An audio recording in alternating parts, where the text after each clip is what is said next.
This is Dr. Greg Hall once again with Better Black Health, brought to you by Genetic Sequence Multivitamins, the only multivitamins, and I say only multivitamins, made specifically to address the unique nutritional needs of African Americans. And so part of your nutrition is being happy, and being happy means you're mental happy, right? And so today, our special guest is Tamar Blue, the founder and CEO of MentalHappy. It's a Y Combinator-backed, HIPAA-compliant platform that empowers healthcare professionals like myself and survivors and advocates to create and lead expert-led support groups. So this is really related to support groups. And I had to Google what Y Combinator-backed meant. And then I was like really impressed with, because that Y Combinator, I guess it's a company that backs, companies that have good ideas, but may lack funds, like many of my companies that I've started. So that's something to brag about right there. That Y Combinator back, because that's and HIPAA compliant. We know everyone's business is not out there. She has over 15 years of experience advocating for group-based care, group-based therapy, and emotional wellness, on a mission to make emotional support a standard and essential part of every healthcare journey. And it really, really, really should be. Through MentalHappy, she's helping reimagine how we care for people by integrating emotional well-being into the core of health and healing. So welcome, welcome, welcome, Tamar Blue. Thank you, Dr. Hall. I really appreciate it. And thank you so much for all the listeners. Happy to be here with you all. Excellent. So tell me, I gave you kind of overview, but tell me what inspired you to start MentalHappy? Or I want to know, why did you call it MentalHappy?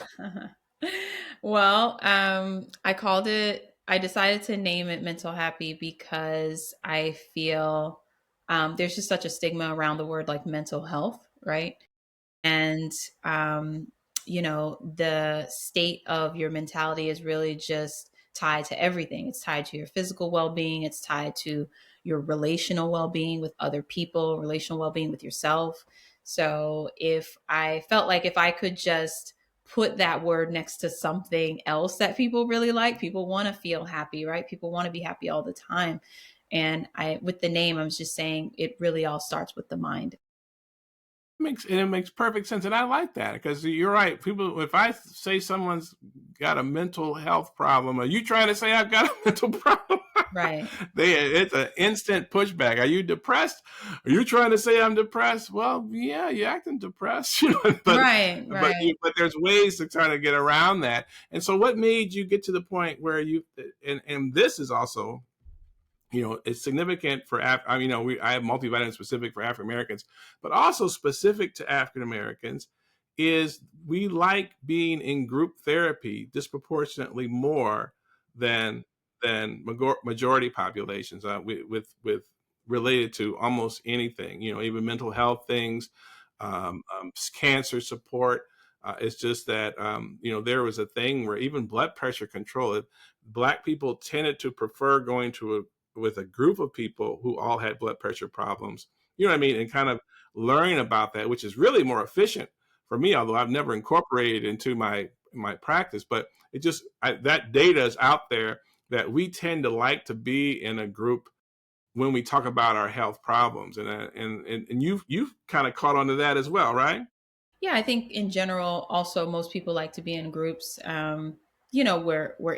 We're in coupleships. We live in communities close to people. We go to church with other people. So it's just human beings. Even early humans, like they got together in groups based on like how they looked. Maybe if they spoke the same verbiage. It's just we like groups. Groups make us feel safe. It's the most innate part of our human experience. It not only makes you feel safe. Early humans were able to, gather and get food in groups versus, solo, alone.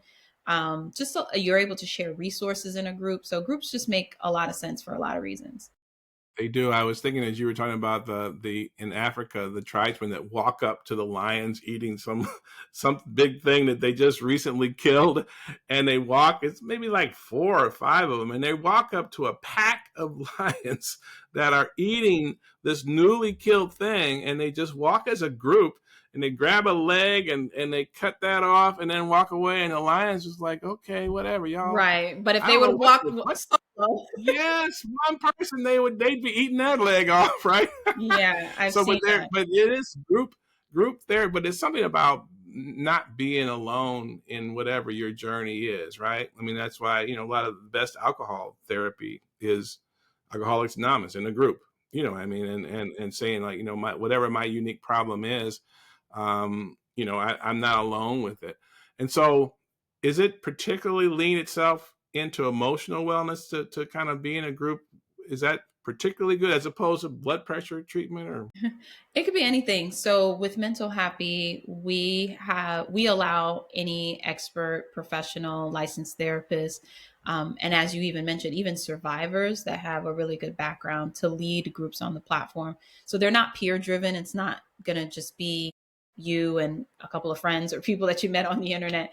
It will be Mm, led by someone who has information and knowledge in the group, just to really keep the group safe, to make sure everyone's receiving the highest efficacy of information, and to just create engagement within the group. And then also to teach you things, right?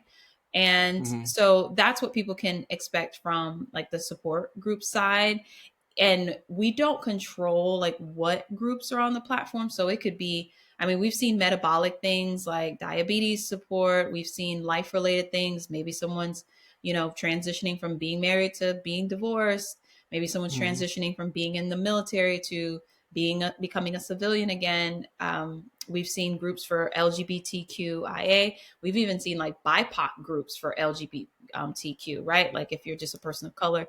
We've mhm. seen men's groups. Just what I tell people about MentalHappy is just that if you think about like all the life events that people could go through, those are the things that cause you some type of mental and emotional decline, right? Like if you're going through Right. something, whether it's physical, whether it's an injury, even if it's something inexplicable, right? Like you don't really have the language to explain like what you're feeling, why you have low confidence, why you have low self-esteem, why you kind of keep making the same decisions all the time. There's typically a support group on the platform that can really help you navigate that life thing, and it's just as easy as a search.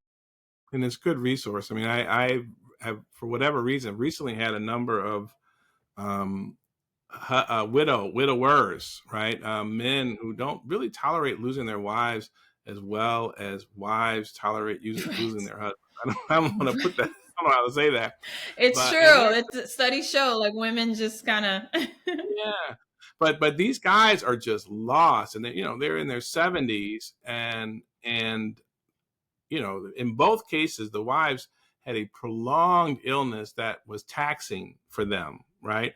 But still, once they pass, they're just lost, and I could just see the days on their face, and I don't really know what to do. I mean, I've got a 20-minute visit, and then I'm out of their lives again. You know what I mean? But it's so to be able to give them, it's just some of them are also not tech savvy. You know what I mean? So it's like I don't know that barrier of it might be a little bit issue, but having if they are, which many of them are on Facebook and whatnot, these people that it shouldn't be any harder than using Facebook to join one of these groups, right? correct. And that's what I was going to say. I think gone are the days where, I mean, unless the person is just if there's some type of disability, but I mean, I think even with older adults, gone are the days where like older adults are not tech savvy because we've at least had certain technologies for the better part of a decade, right? Like Facebook is almost 20 years old or is 20 years old.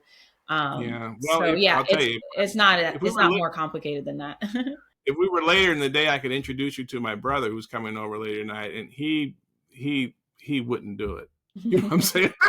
The days are not gone. He is still here. And he's like, no, I'm not using it. No, I'm not going to do that. No, I'm not going to check my labs. No, why are they texting me? But thankfully, maybe that they're in the minority. Most people, it's easy to use if you're just not being stubborn, which my brother is being stubborn. Right. It's easy enough to use and actually get some support. So, but how do you get? So, what was it like presenting to this company and saying, I got this idea, and we don't have the money to do. Technology is what makes this work. And whenever you start talking about technology, there's dollar signs, right? So, what's it like, kind of putting together the proposal to go to this Y Combinator? and say, what do you think about my idea? It's pretty easy. I mean, they have like an application you fill out, and they do an interview. For us, it was particularly easy because we already had people using the support groups. We already had like customers. We already had like a customer base coming into the door. So if you have something, it's easy to put together a proposal. Like even for our customers now, when we're talking about approaching someone and saying like, hey, you're a provider, you're a mental health therapist. We see that you're running a practice, and we see you have some groups on Facebook or what have you. It's very easy to put together a presentation for them and say like, hey, you should move over to our platform when there's already a lot of activity happening on the platform. It's easy to make a presentation when you have a lot going on. It's typically harder when you're starting at zero and trying to really sell Zero. something that's not there yet just yet. Right. So what even put you into this realm? I mean, like, so what do you do for a living, and how did you end up here? So I am the CEO of MentalHappy for a living, and I've just always been passionate about groups. My background is in sociology, Hmm. and I started a very small student-driven group in high school, and that love just really never went away. And Hmm. just as I got older, I just started tinkering around with technology and realizing how technology can be used to really fill the gap in the healthcare space for a lot of reasons, especially with groups, expert led groups, right? Like it's more likely on our platform that you're going to find representation, right? Like whether you're a person of color and you're looking for a group that's led by a person of color, whether you're a man and you're looking for a group led by a man, or whether, whatever it is that you're experiencing, typically the group leader has some type of lived experience, or even if it's just like clinical book knowledge experience, they really get you. Hmm. And I like that idea. I've always loved that idea of people finding their belonging, people feeling supported, people feeling understood.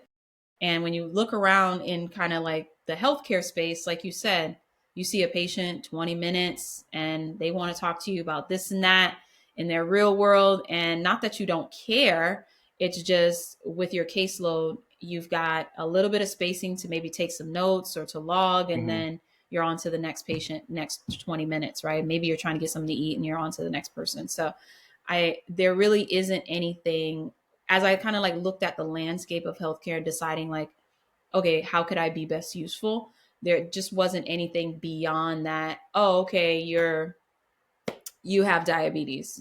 Drink this, don't do that, make sure you walk, and then but giving up habits, food habits are very difficult, right? And and a lot of your family members may not understand that. They may just be living their best lives, eating burgers and stuff and ice cream, and you have to change your life in an environment where nothing else has changed except you. So groups are a great way to find people who are also navigating changing their lives in an impactful way, right? So that was really my reasoning in the beginning, is because I wanted to do something like this. And as I began to like really put MentalHappy together and the team just really started brainstorming on ideas, we realized like, oh wow, people want support groups for all kinds of things. Thanks. I Yeah. I mean, I saw a group the other day on the platform where it was like adult adoptees. So, like people who were adopted as children and really just kind of Yeah. unraveling that process as an adult, like unraveling that experience as an adult. Never thought of that before, but it exists.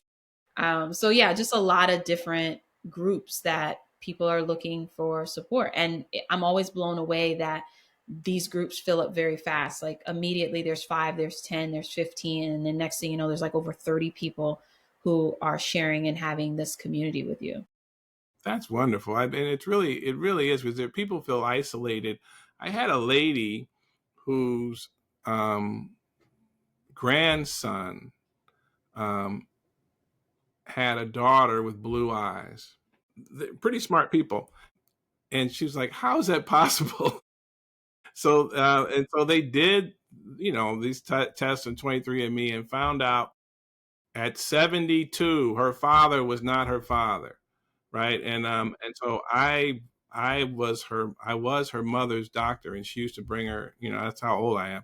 I was her mother's doctor, and they always had sort of a strained relationship, and there was multiple of them. There was maybe 4 kids or something, but she was the oldest, and she's the one who brought her, did everything with her mother. But her father, who she thought was her father, was not her father. And it's opened up, and it was a white man, right? Because Yeah, that's where the clearly. blue eyes come in. That's where, Right. if you're wondering, you're not following me, it was a Right. white man It was a somewhere, white man. and she had a black father. She was Yeah. a black mother and father, and so she's just in a daze, like, what the hell? You know what I mean? And why we always had, excuse my expression, and they always had a weird relationship. She loved her mother, and mother loved her, but I saw it was weird. You know what I'm saying? And I know she knows it was weird. And she's like, why am I separate? And so that just made me think, that is this something, there's probably a support group that she can form. Right? Yeah, I mean, yeah, I've seen groups on the platform where I mean, it's more so along the lines of like toxic relationships with your parents, or Mm-hmm. strained relationships with family members, if you're estranged from your family members. So yeah, Mm-hmm. I really am never like, I mean, I for a while was like really shocked at the life things that people go through, and the groups that pop up for them. But I mean, any and everything I've seen so far, What's up? and And probably it's more and to come. Yeah, and it's, sometimes it's good to know. People think they're bad people if they don't like their mother, for example. I've got a number of people who don't like their mother in Yeah. my practice, right? Yeah. And it's like Mother's Day, I hate Mother's Day, and Mother's Day, just recently here, because I hated my mother. And they feel really bad about that. Either they feel bad, why didn't I get a better mother? Either they're bitter about that, or they're just like, why didn't my mother and I get along? And seeing other people like that can really be freeing, because Yeah, it can what be they'll really they'll tell me. healing because it's just society makes it seem like, oh, mothers are so precious, and I'm a mother, so I mean, I get Mhm, it. I would hate for my mhm, kids to hate Mother's Day, but mhm. um, I've had a strained relationship with my mother, so I can understand people feeling like, oh, I don't like Mother's Day or something like that. But yeah, I've seen those groups on the. There was a support group on the platform, and it was led by a woman of color. She was addressing like the mother wound is what the group was called, if I'm not mistaken. So yeah, it's a very real thing that people go through. Had no idea that was a real thing that like you can work through in therapy, and there's language around it until I had seen it posted on our platform. Right. I'd like to start a group for people with insomnia. I say the most miserable people, chronically miserable people in my practice, are the people with headaches, migraine headaches, and people with Yeah. insomnia. You know what I mean? And I can't tell them anything because I don't have insomnia. You know what I'm saying, right? And it's almost like, and I've got family members, and I'm like, you all are all up talking to each other at 3 in the morning, aren't you? And they're like, yep. Like if I ride down their street, their house is lit up because Oh man. they're not sleeping. But there's ways to reverse that. There are ways to do that. And I want to True. tell them, but I can't tell them. But I think if there was a group for insomnia where they could see we're all up, and it's not good for your overall health, It's not. right? It like chips away at you for years at a Oh my time. God, it's Takes off your life terrible. expectancy. Yeah. It's terrible. And and they think a pill, the fact that you're just not awake, is not necessarily the cure for your insomnia. You see what I'm saying? Your body does all of its immune system. It does the rebuilding. It does all the kind of the backwoods stuff that your body does to keep you healthy. It does while you're having Yeah. a natural You're good asleep, sleep. but the body is awake working. Exactly, Yeah. exactly. So Yeah. those things. So let's ask about, someone's going to say, oh, well, I don't want to be online talking because they're going to get all my information and then I'm just going to be on Facebook or something. How do you keep the discussion secure? Yeah. Is there a So way? Do you keep the discussion secure? I yeah, mean, you said that's a HIPAA compliant. People may not know what that is. Yeah, that's a big one. So we had originally started building the support groups on a social media site. So we're very familiar with, the bots, the advertising, the spamming, and just really just the bullying that was happening, like the negative language that was happening on social media sites. So when we Mm-hmm. set out to build it, one of the first things that was really important to us is really privacy and some sort of anonymity on the platform. While you can't be completely anonymous, like you can't sign up with like a fake name, a fake email kind of thing. We really want you to ensure that you're a real person. That's the only way we can make sure you're Mm, not a bot, or you're just right. there to, I don't Or know, some wreak havoc. psychopath. Yeah. Right. Right. So there is an onboarding. You sign up. There's a small intake, but in the groups themselves, this is very important. Your real name is not shown to other group participants. So you just Mhm. have a username, and you don't have to show your photo. You can just use whatever profile picture you want, as long as it's nothing profane or weird. And Right. we also have another element built into the platform where you can ask anonymous questions. They're not Mhm. posted immediately for security reasons, because we don't want people to feel like just because you're anonymous, you can say anything. So Right. the anonymous questions go to the group leader, and then the group leader will see it. And then if there's anything sensitive, they can edit it out, and then they decide if they approve it to be posted. But everyone in the group that has no idea you're the one who had said the question or the comment, or what have you. And then we also, because we're in a mobile app, we also monitor screenshots. So if someone is like constantly like screenshotting, they'll get flagged, and then you'll be asked to, like, hey, you got to stop screenshot. Like we make it difficult to screenshot. Mhm. Right. Right. Right. Well, that certainly gets secure. So you're not really seeing face. You're not in a room where you actually seeing faces. I mean, No, unless you can. people. Yeah, so the group leader can have, so the chat is one element, and then there's virtual sessions, maybe kind of like this, but obviously with a few more people. I've Right. seen I've seen group leaders have all kind of rules where everyone must turn on their camera. They usually Mhm. let you know that up front in the group rules, and Right. before you even join the group. Some of them are like, "Hey, camera off is fine." So it really just depends. So you'll Mhm. have to just read the group rules and see what the guidelines of participating in that group.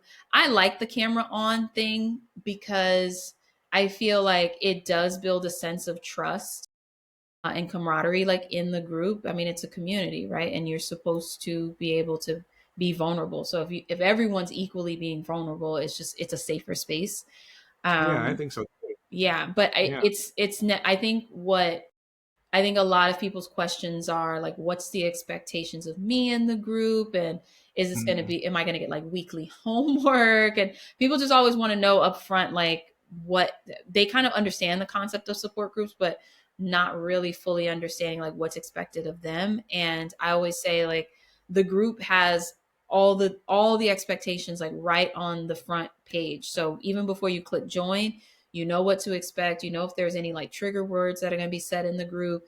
You know if there's, oftentimes what the group schedule is. So how often they're meeting a month. You know if there's a cost or not and how much. So we're just really big on like transparency to make people feel as comfortable as possible before Possible. Yeah.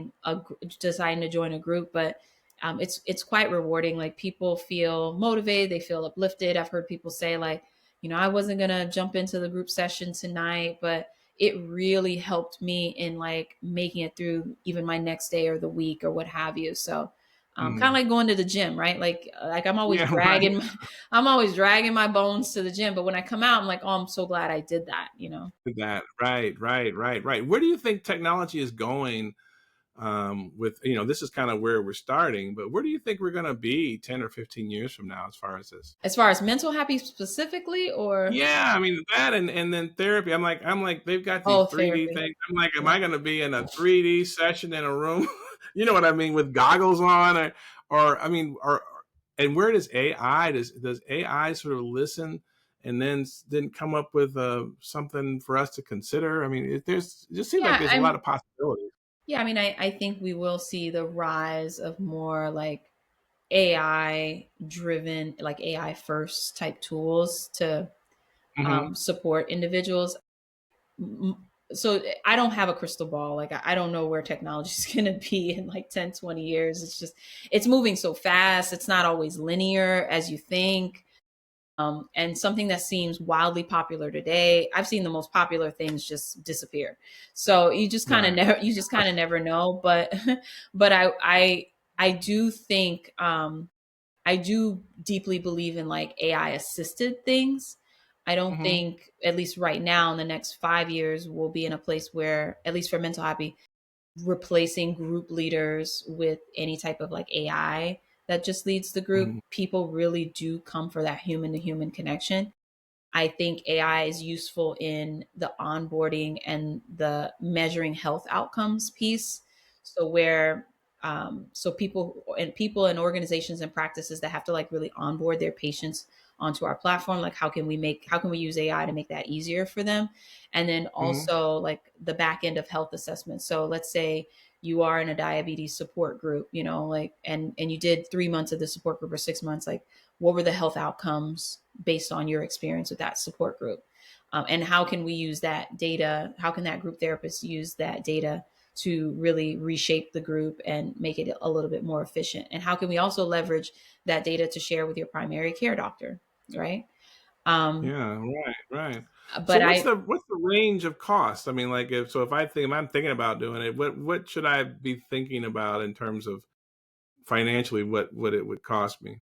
Yeah, so I mean, I've seen groups on the platform anywhere from free to $20 a month, $10 a month, to if it's like a 6 month cohort, right? So maybe the doctor charges like per session for participating in the group, and per session it's like 140. It's all over the place. And as you know, Right, many providers are kind of moving towards figuring out what type of cash based models work and look like for their business. And we've seen a lot of right. them testing that out with group based care. So, again, just whatever it is you pay, you'll transparently just like really know that in the front. But I've seen groups for free. There's groups that are free, donation based, one time payment. Maybe it's like 6 weeks and you just pay the one flat payment to, Mhm. monthly. That's great. I mean, I think I mean, people pay for all kinds of stuff, right? They get their nails, they buy their sport drinks. I mean, they buy these powders. These things are expensive, and so if you're investing in those things for for all sorts of things, you can certainly invest in your Right. mental For health, your well being, mental for happy, sure. right? For your well For being, sure. because that's not people kind of decide what they're gonna spend on. They'll buy a new car, but they won't invest in their own mental health. That's Right. outstanding. So, what shall I do? What shall if we're listeners? We're ready to at least look and browse and see what's available. What do we do now? You can visit mentalhappy.com. If you're looking for support groups, there's a link at the top that says find support groups. And if you want to host one, because you're qualified to, you can click the get started and then it'll take you through creating and setting up your group. That's outstanding because we have a number of like medical students and residents. So we would probably have a disproportionately medical population, but we also have regular, a lot of regular people. So I think the benefit could go all the way around. But Absolutely. I like the white combinator people. I see promise in this, boy. This is a great opportunity, and I want to be able to refer my patients who are asking me for therapists and that maybe group therapy rather than try to find one person. Maybe group therapy is a way for them to start, Yeah, right? absolutely. Yeah, especially when it's just really hard to get in with a therapist oftentimes because they're overbooked. And Right. maybe you live somewhere rural, so it's kind of hard to drive there. Well, that's great. Well, that's great. Well, listen, Tamar Blue, listen, thanks so much for Thanks. coming up with this platform and for joining us to talk about it. We'd love if should we follow you on social media? Are you not a social media person, or I'm how does on that work? there. I'm on all the places. I'm not as active. I'm on LinkedIn. I'm on Instagram. And where else am I at? I think I'm on Twitter too. All right. Well, there you go. Well, they'll look for you. Thanks so much for joining us on Better Black Health. Thank you. Thank you, everyone.